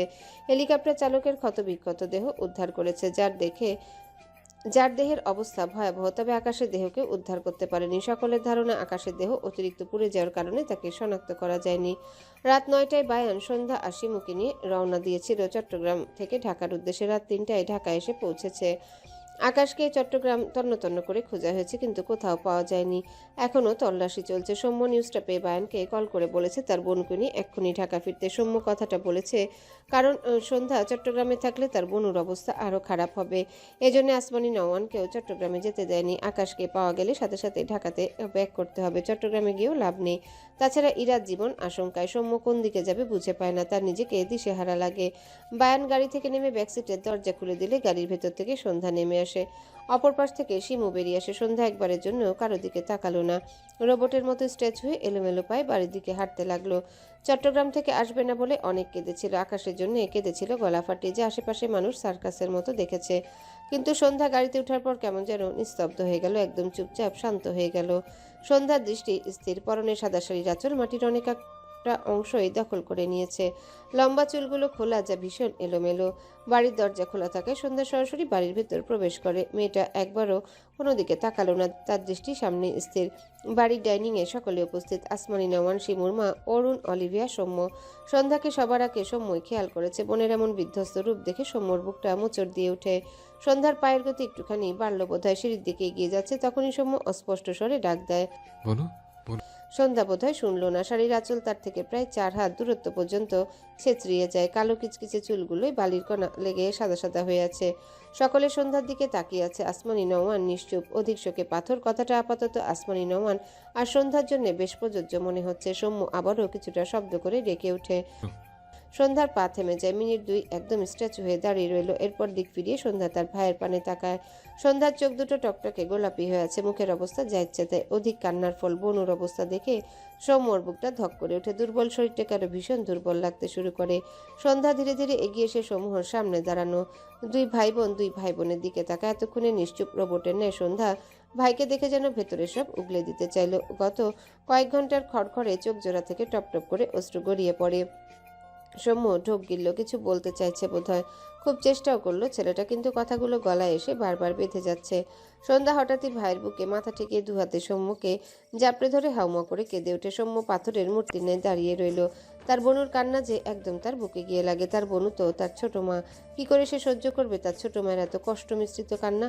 কি বলেই বা সান্ত্বনা দিবে সে কিচ্ছু জানে না। সে শুধু জানে তার ভীষণ কষ্ট হয় তার বোনু কাঁদলে। সে চায় তার বোনু অনেক সুখে থাকুক, কিন্তু সে ব্যর্থ। তাদের কপাল যে ভালো নয়। সে কি করে তার বোনুর কপালে সুখ লিখবে? সুখ লেখার দায়িত্ব তো আল্লাহ তাকে দেয়নি। কিছুক্ষণ পর সন্ধ্যা মাথা উঠে সৌম্যর দিকে তাকিয়ে ফোপাতে ফোপাতে বলে, আমি ওনার জন্য অপেক্ষা করছি, কিন্তু উনি উনি আসেনি কেন ভাইয়া? উনি আমায় একা ফেলে চলে গিয়েছে। সন্ধ্যার কথা বেঁধে আসে, তবুও সে কাঁদতে কাঁদতে বলে, উনি আমাকে শাড়ি পরতে বলেছিল, আমি পরেছি, দেখো না। আমাকে সাজতে বলেছিল, আমি সেজেছি। উনি বলেছিল আমার কণ্ঠ সামনে থেকে শুনবেন, আর তাই সেই সুদূর নিউ ইয়র্ক থেকে ছুটে আসছিল। আমি ওনাকে আমার কণ্ঠ শোনাবো বলে পাতের খাবারটা রেখে ওনার জন্য অপেক্ষা করছিলাম জানো, কিন্তু উনি আসেনি। উনি কি সত্যি আর নেই ভাইয়া? বলো না উনি কোথায়? সন্ধ্যা কথাগুলো বলতে বলতে দুহাতে সৌম্যর শার্টের কলার ধরে ঝাঁকায়। সৌম্যর বুক ব্যথা ক্রমশ বাড়ে।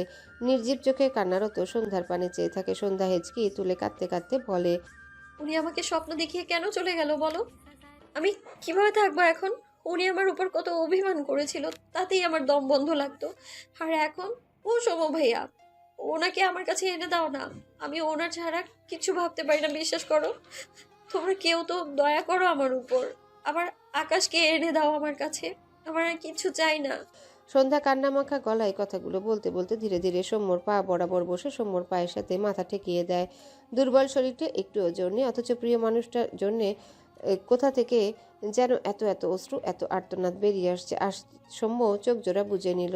দু চোখ বেয়ে টুপ করে দুফোঁটা নোনা জল গড়িয়ে পড়ে। আসমানি নোমান স্তব্ধ চোখে সন্ধ্যার দিকে চেয়ে আছে, যেন তার মাঝে প্রাণ নেই। তবে ছেলের জন্য চোখের কোণ ঘেঁষে নীরব অশ্রু ঝরাতে একবারের জন্য ভোলেনি তার দু চোখ। সকলের দৃষ্টি ক্রন্দনরত সন্ধ্যার উপর, যে মেয়েটার কান্নায় নিস্তব্ধ মাঝরাতের প্রতিটা দেয়ালে গিয়ে ধাক্কা খায়। আজ যদি আকাশ তার সন্ধ্যা মালতীকে এভাবে কাঁদতে দেখতে পেত, তবে কি সে ঠিক থাকতো? সন্ধ্যার বুক ফাটা কান্না সহ্য করার ক্ষমতা আল্লাহ আকাশের থেকে কেড়ে নিয়েছিল, কিন্তু আজ যে সন্ধ্যাকে আটকানোর মতো সন্ধ্যার ব্যক্তিগত পুরুষ নেই। সেই যে হারিয়ে গিয়েছে। আজ তো আকাশে সন্ধ্যা মালতীর খুশির দিন ছিল, সবচেয়ে খুশির দিন। দুনিয়ার বিস্তৃত আকাশের বুকে সন্ধ্যা নামার সাথে সাথে পৃথিবীর এক ক্ষুদ্র মানব আকাশের বুকে মানব সন্ধ্যা নামার কথা ছিল, কিন্তু তা হলো না। দুনিয়ার আকাশের বুকে সন্ধ্যা নেমে তা পেরিয়ে রাত পেরিয়ে সকাল হতে চলল, অথচ মানব আকাশ তার বুকে সন্ধ্যা নামানোর আগে কোন অদূরে হারিয়ে গেল কে জানে। সন্ধ্যার নজরে অরুণকে পড়লে সে তার দুর্বল শরীরটা টেনে তোলে। কয়েক পা এগিয়ে গিয়ে অরুণের সামনে গিয়ে দাঁড়ায়। অরুণ চোখ নামিয়ে নেয়। সে এরকম সন্ধ্যাকে কিভাবে দেখবে? সে তো সন্ধ্যাকে বলেছিল আরেকটু পর সন্ধ্যা আকাশের দেখা পাবে, কিন্তু তার কথা যে ফলেনি। সন্ধ্যা কান্নামাখা গলায় বলে, অরুণ ভাইয়া, আপনি না বলেছিলেন আপনার বন্ধু আর 2 মিনিটের মধ্যেই আসবে, কিন্তু দেখুন না কত ঘন্টা পেরিয়ে গেছে, তার কোনো খবর নেই কেন? আপনার বন্ধুকে বলুন না, একটু বলুন না, আমি অপেক্ষা করছি তার জন্য, একবার আসতে বলুন না। ঠোক গিলল। চোখের কোণে বিন্দু বিন্দু জলকণা। অরুণের পাশে দাঁড়ানো অলিভিয়া মলিন মুখে সন্ধ্যার দিকে চেয়ে আছে। সে সন্ধ্যাকে দেখতে চেয়েছিল কারণ আকাশ মেয়েটাকে কেন এত ভালোবাসে এটা বুঝতে। আর এখানে সে সন্ধ্যার এরকম চেহারা চেয়ে ভালোবাসার রূপ দেখে তার নিজেরই কান্না পাচ্ছে। এরা দুজন দুজনকে কত ভালোবাসে। আকাশ যদি সুস্থ থাকতো, তার আকাশকে ভালো লেগেছিল। আর এখানে সে সন্ধ্যাকে দেখে মনে হচ্ছে, ইস, সে আকাশ আর সন্ধ্যাকে যদি একসাথে দেখতে পেত। অরুণকে চুপ দেখে সন্ধ্যা দুহাত জমা করে কাঁদতে কাঁদতে বলে, বলুন না ভাইয়া, আপনি কেন বললেন উনি আর 2 মিনিট পর আসবে? আপনার বন্ধু আমায় বলল এই তো আসছি, আপনি বললেন আর 2 মিনিট পর আমার আকাশের সাথে দেখা হবে। আপনারা কেউ আপনাদের কথা রাখেননি। অরুণ আর নিতে পারল না। সে সন্ধ্যাকে পাশ কাটিয়ে হনহন করে বাইরে বেরিয়ে যায়। কাঁদতে কাঁদতে মেঝেতে বসে পড়ে। সৌম্য এগিয়ে এসে ধীরে ধীরে সন্ধ্যার সামনে হাঁটু গেড়ে বসে। সন্ধ্যার ডান গালে হাত দেয়।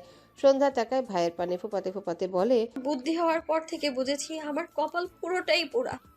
কষ্ট করতে করতে যখনই একটু সুখের দেখা পাই, তখনই সব এলোমেলো হয়ে যায়। এটা তো নতুন নয়, তবু তুমি কেন আমায় এত যত্নে বড় করেছিলে ভাইয়া? এই দেখো না, আমাদের আল্লাহ আমাকে তার চেয়ে বেশি করে যত্ন করে কষ্ট দিচ্ছে। আমি কি অপরাধ করেছি ভাইয়া? যদি অপরাধ করেই থাকি, তবে আমার অপরাধে আল্লাহ আমায় কেন মৃত্যু দেয় না? কথাগুলো বলে সন্ধ্যা একটু শ্বাস নেয়। এরপর আবারও বলে, তুমি ঠিকই বলো ভাইয়া, আল্লাহ আমাদের বারবার বাঁচিয়ে নেয় কষ্ট দেওয়ার জন্য। আমাদের ভাগ্যের খাতা থেকে দুঃখ পাওয়ার পরিমাণ এখনো কমেনি ভাইয়া। আমি আর পারছি না ভাইয়া। আমাকে মায়ের সাথে কবর দাওনি কেন বলো তো? তুমি মা দুজনেই খুব স্বার্থপর। আমায় কষ্ট দেওয়ার জন্য কেউ আমায় মরতে দাওনি তোমরা। কথাগুলো বলতে গিয়ে সন্ধ্যা হাঁপিয়ে যায়, কান্নার তোড়ে শরীর ভেঙে আসছে মেয়েটার। সৌম্যর চোখ দুটো টকটকে লাল। সে কি বলবে তার বনুকে? তার নিজেরই তো বাচ্চাদের মতো করে কাঁদতে ইচ্ছা করছে। সৌম্য মাথা নিচু করে নিলে চোখ থেকে টুপটুপ করে কয়েক ফোঁটা পানি গড়িয়ে পড়ে। সে যদি জানতো তার বনুর জীবনে একটু অসুখ নেই, তবে তার বনুকে আর বাঁচাতে চাইতো না, মুক্তি দিয়ে দিত। কথাটা ভাবতে সৌম্যর বুকে তীব্র ব্যথা অনুভব হয়। সন্ধ্যার মাথা তার বুকে চেপে ভাঙা গলায় বলে, এভাবে বলিস না বোন, তোর মাঝে আকাশ ভাইয়ের দিকে যাওয়া ছোট্ট একটি প্রাণ আছে, নিজেকে শক্ত করবো না। সন্ধ্যার শরীর ছেড়ে দিয়েছে, কান্না থামিয়ে এত কষ্ট আর নিতে পারে না সে। সে যে পারল না তার আর আকাশের ঘরে একটা ছোট্ট প্রাণ আসবে। আকাশ কি আর তাকে শোনাবো বলে ডাকবেই তো না, তাই না? তাকে আর সন্ধ্যা মালতী বলেও ডাকবে না, কথায় কথায় তাকে আর চুমু খাবে না। সন্ধ্যা আরও বিরক্ত হবে না, আকাশ আর তাকে জড়িয়ে ধরবে না, তার দিকে তাকিয়ে আর হাসবে না। কেউ বলবে না সন্ধ্যা মালতী কাঁদলে আমার বুক ব্যথা হয়। আসমানি নোমান অনেকক্ষণ পর একটা লম্বা দীর্ঘশ্বাস ফেলে আওড়ায়, মা হয়ে সন্তানের মৃত্যু দেখার সৌভাগ্যবতীদের তালিকা থেকে আল্লাহ আমায় বাদ দেয়নি তাহলে। এটুকু বলতে গিয়ে ভদ্রমহিলার রক্তলাল চোখ থেকে কয়েক ফোঁটা পানি গড়িয়ে পড়লে। একটু হাসলো বোধহয়, কষ্ট পেলে মানুষ কাঁদে। আসমানি নোমান কাঁদে কেন কি জানি। শিমুর মা দুজনেই ফুপিয়ে কাঁদছে। অরুণ ফাঁকা রাস্তার ধারে বসে আছে, দুহাতে মাথা চুল টেনে ধরে রেখেছে। তার শুধু মাথায় ঘুরছে আকাশের সাথে শেষবার দেখা হওয়ার মুহূর্তটা। সে আকাশের সাথে মজা করে হেসে কথা বলে তাকে হেলিকপ্টারে উঠিয়ে দিল। কত আশা বুক বেঁধেছিল, কত স্বপ্ন বুনে নিয়ে চট্টগ্রামের দিকে যাচ্ছিল তার সন্ধ্যা মালতীর কণ্ঠ শুনবে বলে। সব এক নিমিষে ভেঙে গেল। আল্লাহ কেন এমন করলো? অরুণ ঢোক গিলে করুণ কণ্ঠে আওড়ায়, তুই কোথায় আকাশ? দেখ, তোর সন্ধ্যা মালতী কাঁদছে। তুই কেন গেলি না তোর সন্ধ্যা মালতীর কাছে? এখন আমি তোর সন্ধ্যা মালতীকে কি জবাব দেবো? এটুকু বলতে গিয়ে অরুণের চোখের পাতা বেয়ে কয়েক ফোঁটা পানি শুকনো রাস্তায় টপ করে পড়ে। পেরিয়েছে দুদিন। বাংলাদেশের প্রতিটা চ্যানেলে দেখানো হচ্ছে ঢাকা উত্তর মহানগরীর সাবেক সভাপতি আকাশ নোমান হেলিকপ্টার ক্র্যাশে মৃত্যুবরণ করেছে। হেলিকপ্টার চালকের ক্ষতবিক্ষত মৃতদেহ উদ্ধার করা হয়েছে, যার দেহের অবস্থা ছিল ভয়াবহ। তবে আকাশের দেহ কেউ উদ্ধার করতে পারেনি। সকলের ধারণা আকাশের দেহ অতিরিক্ত পুড়ে যাওয়ার কারণে তাকে শনাক্ত করা যায়নি। সন্ধ্যা ঘরের এক কোনায় চুপচাপ হাঁটু মুড়ে বসে আছে। এই দুদিন না ঠিক করে খেয়েছে, না তো কারোর সাথে কথা বলেছে। ঘরের একটা কোনায় মিডিয়াম সাইজের একটা বক্সটা কিছুক্ষণ আগে অরুণ তাকে দিয়ে গিয়েছে। আকাশের গাড়িতে ছিল ওটা। সেদিন আকাশ হেলিকপ্টারে চট্টগ্রামে যাওয়ার সময় বক্সটা সাথে নিতে ভুলে গিয়েছিল। সন্ধ্যা ধীরে ধীরে উঠে দাঁড়িয়ে এগিয়ে বক্সটার সামনে বসলো। বক্স খুলে ভেতর থেকে সবকিছু বের করে এক এক করে, যেখানে 5টা সাদা শাড়ি, 10টা আলতার কৌটা, 4 ডজন চুড়ি, 1 জোড়া রূপোর নূপুর, 1 পাতা কালো ছোট্ট টিপ, আর সবশেষে একটা খাম পায়। সবগুলো বক্স থেকে মেঝেতে নামিয়ে রেখেছে, তবে খামটা ডান হাতে ধরে রাখা। কাপা হাতে খামের ভেতর থেকে একটা চিঠি বের করে খাম মেঝেতে রেখে ধীরে ধীরে চিঠির ভাঁজ খুলে মেলে ধরে সামনে। প্রিয় তোমার সন্ধ্যা মালতী, জীবনে প্রথমবারের মতো কোনো নারীর কাছে চিঠি লেখার জন্য কাগজ কলম নিয়ে বসেছি। কিভাবে শুরু করব জানি না, কিন্তু প্রতিটি শব্দের সঙ্গে বুকের ভেতরে তীব্র ঝড় বইছে। মনের কোণে জাগছে অচেনা অনুভূতি ঢেউ, শরীরে বইছে অন্যরকম এক শিহরণ। সন্ধ্যা মালতী, মনে আছে কি একদিন তুমি বকুল গাছতলার নিচে ফুল কুড়াচ্ছিলে? দীঘল কেশ মাটিতে নুয়ে পড়ছিল, বাতাসে তার গন্ধ ছড়িয়ে যাচ্ছিল। আমি তখন বাতাস থেকে তোমার চুলের ঘ্রাণ নিচ্ছিলাম, মুগ্ধ নয়নে দেখছিলাম সেই দৃশ্য। কেন যে দেখছিলাম জানি না, কবে কখন কিভাবে তোমায় ভালোবাসলাম বুঝলামই না। তবে ভালোবাসলাম তোমাকে, ভীষণ রকমের ভালোবাসলাম। অথচ প্রকাশ করার ভাষা আমার জানা ছিল না। নয়তো তোমার প্রতি আমার তখনকার অনুভূতি বা ভালোবাসাকে নিজের কাছে নিজেই ধরা দিতাম না। তারপর তুমি হঠাৎ ভাইয়ের সঙ্গে কোথায় যেন হারিয়ে গেলে। সেদিন থেকে তোমার প্রতি আমার টান অসহনীয় হয়ে উঠল। ভালোবাসা নামক সুতো অমুক বন্ধনে আমায় বেঁধে ফেললে। তুমি জানো সন্ধ্যা মালতী, সেই থেকে প্রতি মুহূর্তে প্রতিদিন আমি তোমাকে পাগলের মতো খুঁজছি, কিন্তু কোথাও পাইনি তোমাকে। যে আমি কখনো কোনো মেয়েকে নিয়ে ভাবিনি, আমার মনে কখনো কোনো নারীর জন্য দুর্বলতা জাগেনি, সেই আমি তোমার জন্য পাগল পেরে হয়ে ছটফট করছিলাম। তারপর হঠাৎ শুনলাম তুমি আগুনে পড়ে গেছো। তখন আমি নিজের কানকে বিশ্বাস করতে পারছিলাম না। নিজের অস্তিত্বকে ভুলে পাগল পেরায় হয়ে গেছিলাম। তখন পুরো 1 বছর জীবন্ত লাশ হয়ে বেঁচে আছি। সেই দিনগুলোর কথা কখনো স্মরণ করতে চাই না। ভেবেছিলাম আর কখনই হয়তো তোমার দেখা পাবো না, কিন্তু আল্লাহর অশেষ রহমতে পরবর্তীতে আবারও তোমার দেখা পেলাম। কিন্তু দুর্ভাগ্য আমার, আবারও তোমাকে ছেড়ে এত দূর চলে এলাম। তুমি কেন আমায় জানি অপারেশন করলে শোনাবো? আমি তো তোমার কণ্ঠ শুনতে চাইনি, চেয়েছিলাম শুধু তুমি বেঁচে থাকো, চিরকাল আমার পাশেই থাকো। তুমি কেন এমন করলে? নিজের জীবনে ঝুঁকি নিলে। যদি তোমার কিছু হয়ে যেত, আমি কিভাবে বাঁচতাম বলো? কাকে নিয়ে বাঁচতাম বলো? এতটা স্বার্থপর কেন হলে তুমি? আমি এই দূর দেশে এসে একটুও ভালো নেই। প্রতিটি মুহূর্তে তোমার প্রখরভাবে মিস করি। আমার বুকে আগুন নেবে না যতক্ষণ তোমার চোখে দেখি না, যতক্ষণ তোমার কণ্ঠ না শুনি। আমি খুব দ্রুত ফিরে আসব তোমার বুকে, খুব দ্রুত। অনেকদিন পর তোমাকে দেখব, ভাবতেই বুকের ভেতরে এক অদ্ভুত আলোড়ন কাজ করছে। জানি না তোমার চোখে কতটা বদল এসেছে, তোমার চাহনি আরও কতটা মায়াবী হয়েছে, কিন্তু আমি আজও সেই আগের মতোই মনে রেখেছি তোমার হাসি, যা এক মুহূর্তে আমার সমস্ত ক্লান্তি দূর করে দেয়। মনে আছে তোমার লম্বা চুলে সেই বেনি, সেই খোলা চুলের ঘ্রাণ, বকুলমালার গন্ধ, শরীরের সেই কোমলতা, শিহরণ জাগানো সেই তোমার করা হাতের ইশারা, তোমার রক্তিম মুখে তোমার শান্ত স্বভাব, মুখের মায়াবী চাহনি, সবকিছু আজও হৃদয়ে অম্লিন। এই কয়েকদিন তোমায় না দেখে সময়টি যেন থেমে, শীতল ভরা রাতের নিস্তব্ধতা কিংবা বৃষ্টি দুপুরের প্রতিবারেই তুমি এসে এসে উঠেছিল মন। আমার মনের এই অসীম অস্থিরতার কারণে একমাত্র তুমি সন্ধ্যামালতী। আগামীকাল তোমার সঙ্গে দেখা হবে ভেবে আমার চোখে পৃথিবীটা হঠাৎ যেন আরও সুন্দর হয়ে উঠেছিল। কিন্তু গত রাতে সেই ভয়ঙ্কর এক দুঃস্বপ্ন আমার সেই মিষ্টি স্বপ্নকে কালো মেঘে ঢেকে দিয়েছে সন্ধ্যামালতী। আমি ভীষণ ভয় পাচ্ছি। তোমাকে কি আগের মতো আলতো করে জড়িয়ে ধরতে পারবো? তোমার ঠোঁটে ঠোঁট ছুঁয়ে দিতে পারবো? তোমার সমস্ত মুখে আমার ঠোঁটের উষ্ণ স্পর্শ দিতে পারবো? পারবো তো? তোমার ভেতরে যে আমার অস্তিত্ব আছে তাকে চোখে দেখতে পারবো তো? লাইনটি লিখতে গিয়ে শব্দ করে হেসে ফেলেছি, চোখের কোণে পানি জমনো খালে। আমার সোনা বউটা আমার অংশ ধারণ করতেছে তার পেটে। বাবা হবো সন্ধ্যামালতী, আমার সন্ধ্যামালতীর বাচ্চার বাবা হব আমি। আমি তোমাকে কিভাবে বোঝাই এই অনুভূতিটা? তোমাকে জড়িয়ে ধরতে পারছি না কেন বউ? একটা টাইট হাক দিয়ে দিলাম শোনা বউ। নাও, নেক্সট টাইম যতবার অভিমান করি না কেন বাংলাদেশের বাইরে পা রাখবো না। আমার সন্ধ্যামালতী, আমি তোমার মুখ থেকে এই সুসংবাদ পাওয়ার পর তুমি এই চিঠি পড়বে, তাই তোমার সারপ্রাইজ নষ্ট হলো না বউ। তোমার পাতানো ভাই নিয়াজ আমাকে কিছুক্ষণ আগে এই খবরটি দিয়েছে। ওকে 4টা থাপ্পড় দিও। আমার সোনা বউয়ের সারপ্রাইজ পুরো ঘেটে দিয়েছে বেয়াদবটা। যদি আমার কিছু হয়ে যায় তুমি আমাদের অস্তিত্বকে খুব যত্নে বড় করবে, বয়সও শোনাবো। আমার অনুপস্থিতিতেও ভাববে আমি প্রতিটি মুহূর্তে তোমার আশেপাশে আছি। বাস্তবে না থাকলেও তোমার অস্তিত্বে আমি মিশে আছি। জানি সারা জীবন এভাবেই থাকবো। আমার সন্ধ্যামালতীর খাঁটি ভালোবাসা এতদিন বুঝেছি আমাদের অংশকে এভাবে মানুষ করবে।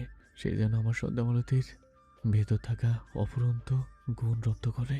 আমার সন্ধ্যামালতীর সকল মায়ের জন্য আল্লাহ আমার বাচ্চার ভেতরে দিয়ে দেয়। দেখো কেমন পাগল আমি, কিসব আবল তাবল ভাবছি। আমি তো আগামীকালেই তোমার সঙ্গে দেখা করব। হাজারো অভিমানের পরিসমাপ্তিতে এবার আমাদের ভালোবাসার নতুন সূচনা হবে। তোমাকে আবারও আমার বুকে আগলে রাখবো সন্ধ্যামালতী। আমি আবারও একটু অপেক্ষা করতে পারছি না। এই সময়টুকু কেন পার হচ্ছে না? কেন এই কয়েক ঘন্টার অপেক্ষা এত দীর্ঘ মনে হচ্ছে? তীব্র ইচ্ছে করছে তোমাকে দেখতে, সামনে থেকে কণ্ঠ শুনতে। মনে হচ্ছে কয়েক হাজার বছর হয়েছে তোমাকে দেখিনি। এত তৃষ্ণা কেন পাচ্ছে শোনাবো? জানি না আমাদের পথ চলাটা কতটা দীর্ঘ হবে, কিন্তু জানি আমৃত্যু তোমাকে হারাবো না। আমি আসছি সন্ধ্যা, খুব তাড়াতাড়ি আসছি। তবুও জানি এই কয়েক ঘন্টা কীভাবে কাটবে। আমি তোমাকে দেখতে পারবো তো সন্ধ্যামালতী? অন্তত একটা বার হলেও এই জীবনে তোমার কণ্ঠ শুনতে চাই। দেখো আমি কতটা সন্ধ্যামালতী পাগল। লিখতে লিখতে চোখ বেজে গেল, নিঃশ্বাস আটকে আসতেছে। আজ আর লিখতে পারছি না শোনাবো। আমি আসছি, খুব দ্রুত আসছি, তোমাকে জ্বালানোর জন্য, তোমাকে বিরক্ত করানোর জন্য, তোমার কণ্ঠস্বর শোনার জন্য, আর আমাদের সন্তানের অস্তিত্বের সুসংবাদটা তোমার মুখ থেকে শুনতে। ইতি, তোমার শুভ্র পাঞ্জাবিওয়ালা। পুরো চিঠিটা পড়তে গিয়ে সন্ধ্যার চোখ থেকে হাজার ফোঁটা অশ্রু গড়িয়ে পড়েছে, তার হদিস নেই। তবে হাতে রঙিন কাগজটি ভিজে চুপচুপে হয়ে গিয়েছে। সন্ধ্যা শরীর কাঁপছে, কাপা হাতে শাড়ি সহ প্রতিটা জিনিস দুহাতে বুকে চেপে সন্ধ্যা ফুপিয়ে কেঁদে উঠল।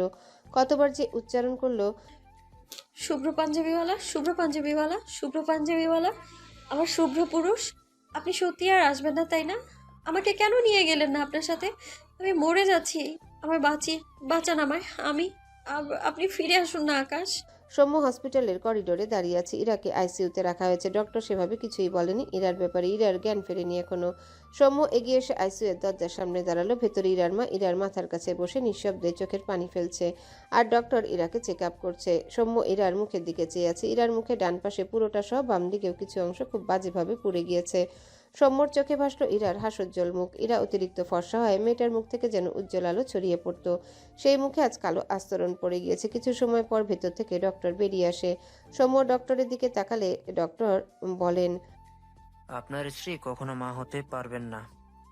পারবেন না তা না, যদি তিনি কখনো সন্তান সম্ভাবনা হয় তবে তিনি বাঁচবেন না। সৌম্য স্বাভাবিক চোখে চেয়ে রইল ডক্টরের দিকে। ডক্টর সৌম্যর দিকে ভ্রু কুচকে চেয়ে রইল। তিনি হয়তো সৌম্য কেমন স্বাভাবিক দেখে অবাক হলো। সৌম্য গলা ঝেড়ে বলে, আর ডক্টর অবাক হয়ে তাকিয়ে রইল সৌম্যর দিকে। কোনো হাজবেন্ড বাবা হতে পারবেন এই খবর পেয়ে এত স্বাভাবিক কিভাবে থাকতে পারে সেটাই বুঝতে পারছে না সে।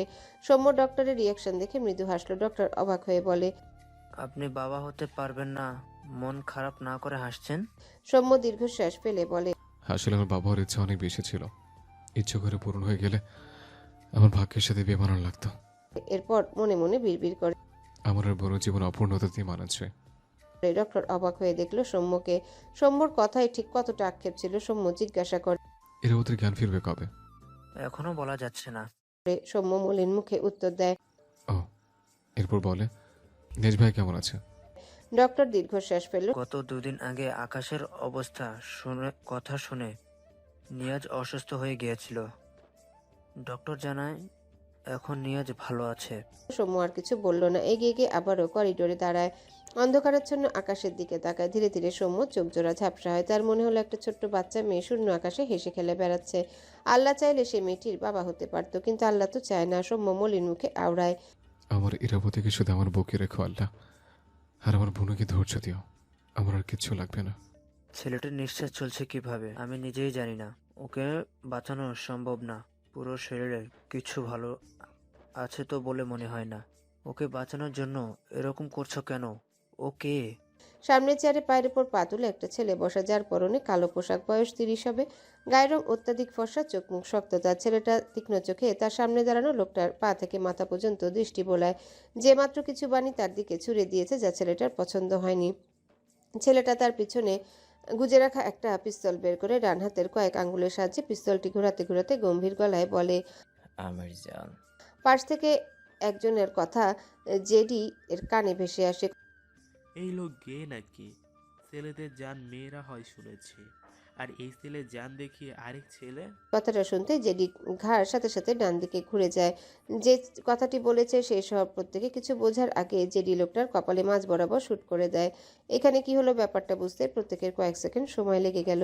লোকটি সামনের দিকে ধপ করে পড়ে গেলে সকলে টনক নড়ে। জেডি তার গার্ডদের উদ্দেশ্যে রাগান্বিত স্বরে বলে, এটা এখান থেকে সরা।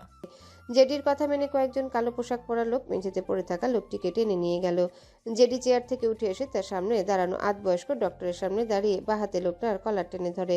ডান হাতে পিস্তল লোকটির গলায় চেপে ধরে সিংহের ন্যায় হুঙ্কার ছেড়ে বলে, প্রয়োজনে ওর পুরো বডির প্রতিটা পার্ট চেঞ্জ করবে তোর সাথে, বাট ওকে বাঁচাবি অ্যাট এনি কস্ট। আদারওয়াইজ তোর পুরো 24 গোষ্ঠীকে হেলিকপ্টারে উঠিয়ে সেই হেলিকপ্টার সহ আরো 50টা হেলিকপ্টার তোদের উপরে ক্রাশ করাবো। ভদ্রলোক যদিও জেডিকে খুব ভালো করে চেনে, কিন্তু একে তার ছেলের বয়সী মনে করে মাঝে মাঝে অনেক কিছু বলে ফেলে, যা পরবর্তীতে ভয়ঙ্কর রূপ নেয়। লোকটি ঢোক গিলে বলে, ঠিক আছে। জেডি লোকটার কলার ধরে অপারেশন থিয়েটারের দিকে বড় বড় পায়ে এগোয়। ডান হাতে পিস্তল ধরে রাখা ডাক্তার বারবার ঢোক গিলছে। ভেতরে এগিয়ে যদি দেখে সেই ছেলে মরে গিয়েছে, তবে তার আর ফ্যামিলি সকলেরই আজকে শেষ দিন সে বুঝে গেছে। রাত তখন 1টার কাছাকাছি। আকাশের দেওয়া শাড়ির মাঝ থেকে একটা শাড়ি সন্ধ্যা পড়েছে। দুহাত ভর্তি চুড়ি পড়েছে, দুপায়ে আলতা পড়েছে। আকাশের দেওয়া নুপুর পড়তে ভোলেনি, কপালে কালো টিপ। চারিদিকে অন্ধকার। সন্ধ্যা দাঁড়িয়ে আছে আকাশ দিয়ে সুইমিং পুলের পাশে। দৃষ্টি অন্ধকারাচ্ছন্ন সুইমিং পুলে টলটলে পানিতে। তার বিয়ের প্রথম দিকে আকাশের সাথে কিছু স্মৃতি ভাসলো মেয়েটার চোখে। ইতিমধ্যে চোখ জোড়া ঝাপসা হতে শুরু করেছে। ধরনীর বুকে বাতাস বইছে। ধীরে ধীরে বাতাসের বেগ বাড়ছে। সন্ধ্যার হাঁটুর নিচ পর্যন্ত খোলা চুলগুলো বাতাসের বেগে দুলতে থাকে, শাড়ির আঁচল এদিক ওদিক হয়। সন্ধ্যার মাঝে ভাবান্তর নেই, না আছে কোনো ভয়। দৃষ্টি এখনো সুইমিং পুলে টলটনে পানিতে। হঠাৎই ঝপঝপ বৃষ্টি নেই, সন্ধ্যার দুচোখ ভেদ করে ঝপঝপ করে শব্দহীন নোনা জল গড়ায়। আজ কি তার পাশে আকাশে দাঁড়িয়ে থাকার কথা ছিল না? তার দিকে মুগ্ধ নয়নে তাকিয়ে থাকার কথা ছিল না? দুজনে বসে গল্প করে রাত পার করার কথা ছিল না? কিন্তু এসব কিচ্ছু হয়নি। সন্ধ্যা বিড়বিড় করে, কথাগুলো বলে অঝোর ধরায় কাঁদে সন্ধ্যা। প্রায় অনেকক্ষণ পর সন্ধ্যা নিজেকে সামলায়, নিজেকে শান্ত করে। আপনি আমায় মিথ্যে স্বপ্ন দেখিয়ে কেন হারিয়ে গেলেন আকাশ? আপনি আকাশের বুকে, আমি সন্ধ্যা নামতে পারলাম না তো। আমার নামার বুক আমার মাথার নিচ থেকে কেন কেড়ে নিলেন আপনি? যখন হারিয়েই যাবেন তবে আমার অন্তরে কেন এত ভালোবাসা ঢেলে দিলেন শুভ্র পুরুষ? শক্ত করার চেষ্টা করে, মাথা উঁচু করে দূর আকাশপানে তাকায়, বাহাত তার পেটে রেখে ঢোক গিলে বলে, আমি আপনার অংশকে আপনার মতো করেই তৈরি করবো আকাশ। এরপর সময় নিয়ে সন্ধ্যা নিজেকে সামলায়, কান্না গিলে নেয়। সন্ধ্যার পিছন বরাবর কেউ একজন দাঁড়িয়েছে, অন্ধকারে সাদা চোখের মণি দুটো জলজল করছে ছেলেটার। সে সন্ধ্যার কানে ফিসফিস কণ্ঠে বলে ওঠে, আগে আকাশে সোনা বউ ছিলে, এখন আমার সোনা পাখি হবে। ওয়েলকাম টু মাই সোনা পাখি। কথাটা শুনতেই সন্ধ্যার অন্তরাত্মা কেঁপে ওঠে। সন্ধ্যা সাথে সাথে উল্টো ঘুরে দাঁড়ায়। সন্ধ্যার দৃষ্টি আটকায় অন্ধকারের মাঝে সাদা চোখে জলজল করা দুটো চোখ। ছেলেটার মুখে রুমাল বাঁধা। সন্ধ্যা ঢোক গিলল, ছেলেটা বোধহয় হাসছে, চোখ দুটো তো তাই বলছে। সন্ধ্যা কাপা কণ্ঠে বলে, কে আপনি? লোকটা সন্ধ্যার দিকে এগোয়, সন্ধ্যা পিছায়। সন্ধ্যা সুইমিং পুলের একদম কিনারায় দাঁড়িয়ে থাকায় একটু সরতেই সুইমিং পুলে পড়ে যেতে নিলে সন্ধ্যার সামনে দাঁড়ানো ছেলেটা সন্ধ্যার হাত ধরতে নেয়। তার আগে সন্ধ্যা ডান হাত উঠিয়ে লোকটার কাঁধ বরাবর জোরে সোরে একটা বাড়ি দেয়। ফলস্বরূপ তার হাতের কাচের চুড়ি ভেঙে তার হাতসহ লোকটার কাঁধে বিঁধে যায়। একই সাথে বাঁ হাতে লোকটিকে গায়ের জোরে ধাক্কা দেয়, যেন লোকটি তাকে ধরতে না পারে। লোকটা সত্যিই সন্ধ্যাকে ধরতে পারল না। সন্ধ্যা পিছন দিকে হেলে ভরা সুইমিং পুলে উপর হয়ে পড়ে যায়। হেলে পড়ে যাওয়ার সময়টুকুতে সন্ধ্যা কঠোর স্বরে বলে, সন্ধ্যা মালতীর দেহে যতদিন প্রাণ থাকবে ততদিন সে শুধু তার শুভ্র পুরুষের সোনা বউ থাকবে। সন্ধ্যা পানির তলায় তলিয়ে যেতে যেতে মনে মনে আওড়ায়, আপনার অস্তিত্বকে আমি যে কোনো মূল্যে রক্ষা করব আকাশ, কথা দিলাম। আপনি বেঁচে থাকলে আমাদের আবারও দেখা হবে, নয়তো ওপারে আমাদের দ্রুত সাক্ষাৎ হোক।